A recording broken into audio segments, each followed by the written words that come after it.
Hello à toi, dans cette nouvelle vidéo, nous allons parler de l'immaturité émotionnelle de la personnalité narcissique. Si tu as déjà eu affaire à un conjoint, une conjointe, ami, collègue, personne de ta famille qui est narcissique, tu as certainement remarqué certains comportements très immatures, voire complètement décalés.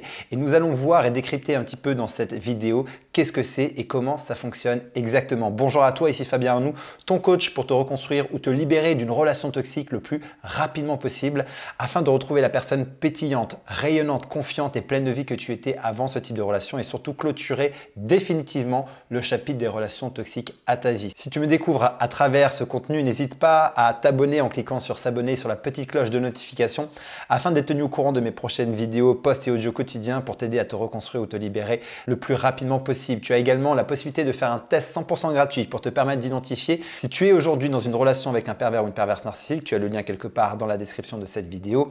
Et également la possibilité de réserver un appel avec moi pour vérifier si avec mon programme de coaching Renaissance, je suis en mesure de t'aider soit à te reconstruire, soit à te libérer dans les prochains mois. Réserve ton appel si tu en as besoin, c'est parfaitement gratuit. Avant de rentrer dans le vif du sujet, posons une petite base. C'est quoi l'immaturité émotionnelle? Pour faire simple, l'immaturité émotionnelle, c'est une personne qui a du mal à gérer ses émotions de façon adulte, de façon responsable. Elle va souvent réagir de façon disproportionnée, un peu comme un enfant qui n'arrive pas à exprimer ce qu'il ressent. Cette personne n'a pas encore appris à réguler ses émotions, à être empathique, ni même à comprendre les besoins des autres personnes. Chez les personnalités narcissiques, cette immaturité est extrêmement flagrante avec une vision très limitée du monde émotionnel. Ils vont être extrêmement centrés sur eux-mêmes et j'ai partagé avec toi quelques signaux qui vont te permettre de mieux comprendre et surtout d'avoir un niveau de discernement par rapport à ça. Premièrement, c'est l'incapacité à gérer la critique.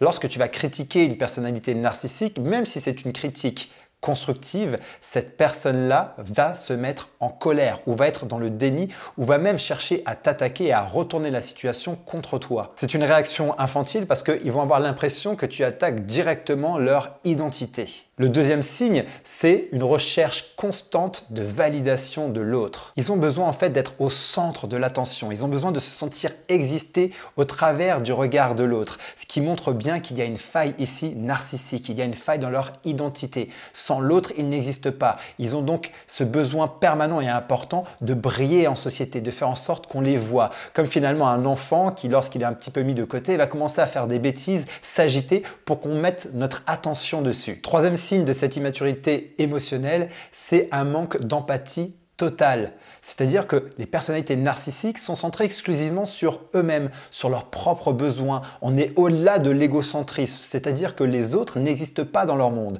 Les autres sont en fait des objets, des possibilités, des moyens de venir combler leurs propres besoins. Ils ne considèrent donc absolument pas les autres comme des humains avec des besoins émotionnels. Les autres sont là comme des jouets finalement à leur service pour les divertir et lorsque finalement ce jouet est usé, qui ne sert plus à rien dans leur vie, ils sont capables d'aller jeter la personne comme une vieille chaussette qui a été usée et dont on n'a plus besoin et qu'on va mettre à la poubelle. Ils font donc d'énormes dégâts émotionnels chez leurs victimes, chez ces personnes qui, elles, ressentent véritablement des émotions et qui, elles, sont dans cette empathie et prennent en considération les besoins de l'autre. Mais lorsque tu es face à une personnalité qui n'a que faire de ce que tu ressens, eh bien, tu vas vivre énormément de souffrance dans ce type de relation. Le quatrième signe d'immaturité émotionnelle, c'est le rejet des responsabilités permanents.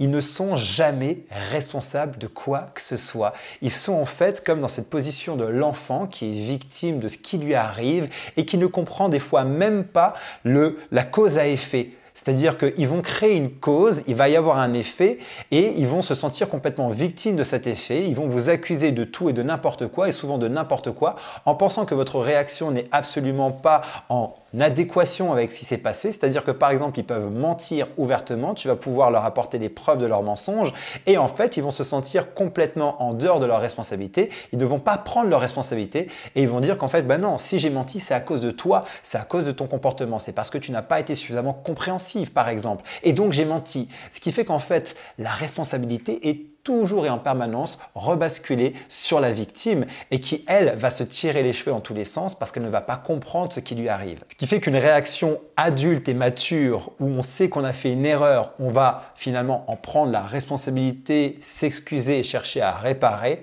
Une personnalité narcissique va nier complètement en bloc et va te faire culpabiliser à sa propre place. Ce que je te propose donc de faire si tu es face à ce type de personnalité, bien évidemment, premièrement, c'est de garder des distances émotionnelles, voire même physiques, parce que ces personnalités vont faire énormément de dégâts autour d'eux, qu'ils le fassent volontairement ou moins volontairement, eh ben, c'est pas une grande différence et c'est pas vraiment la question de savoir s'ils le font volontairement ou pas, mais il faut comprendre que tu vas souffrir face à ce type de personnalité et vivre une vie avec une personnalité narcissique, ça va être une vie de souffrance. Deuxièmement, c'est apprendre à fixer des limites claires pour te protéger au maximum. Tu dois apprendre à protéger tes besoins émotionnels, tu dois apprendre à protéger ton énergie, ta santé mentale et physique. C'est extrêmement important parce que quand on est dans ce type d'environnement et qu'on côtoie ce type de personnes au quotidien, par exemple un conjoint, une conjointe narcissique, eh ben la santé va prendre un coup et d'ailleurs c'est ton corps souvent qui va te parler parce qu'on est dans un processus souvent de déni, on a du mal à accepter la situation, on a du mal à accepter que son partenaire de vie puisse être comme ça, souvent ça prend des années avant de prendre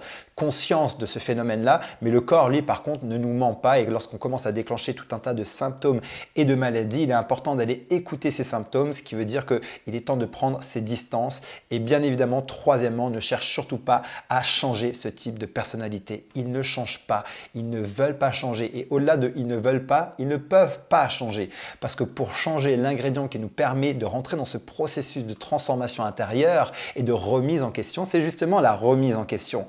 Pas de remise en question, pas de changement. Et vu que ces personnalités, de par leur immaturité émotionnelle, comme on l'a vu, ne se remettent jamais en question, eh ben, ils n'ont donc pas accès à la porte qui ouvre vers le changement. Alors que la personne en face, adulte et mature, est capable de cette remise en question. C'est pour ça que je dis toujours, n'attendez pas que l'autre change. L'autre ne changera pas.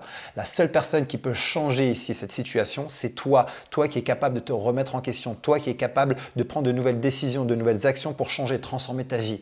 Donc si aujourd'hui tu te sens complètement bloqué dans ce type de relation ou alors que tu as été victime de ce type de relation et que tu n'arrives pas à te reconstruire parce que les dégâts ont été trop importants par rapport à ton estime de toi, par rapport à ta confiance en toi et que tu cherches aujourd'hui des solutions pour t'aider à avancer, tu peux prendre rendez-vous pour ta session de diagnostic. On fera le point ensemble sur ta situation et on vérifiera si avec mon expertise et mon programme de coaching Renaissance, je suis la bonne personne pour t'aider à avancer, soit pour te reconstruire, soit pour te libérer.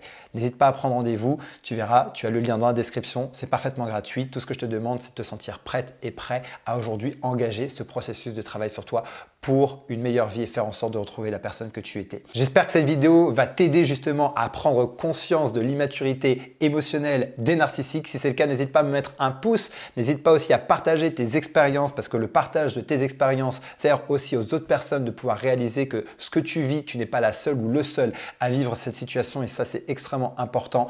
Et n'hésite pas aussi à partager cette information à quelqu'un qui a besoin de l'entendre. D'ici ma prochaine vidéo, mon prochain audio, surtout souviens-toi et rappelle-toi, quoi qu'il arrive, tu mérites d'être aimé, tu mérites d'être heureuse et d'être heureux et je te dis à très bientôt.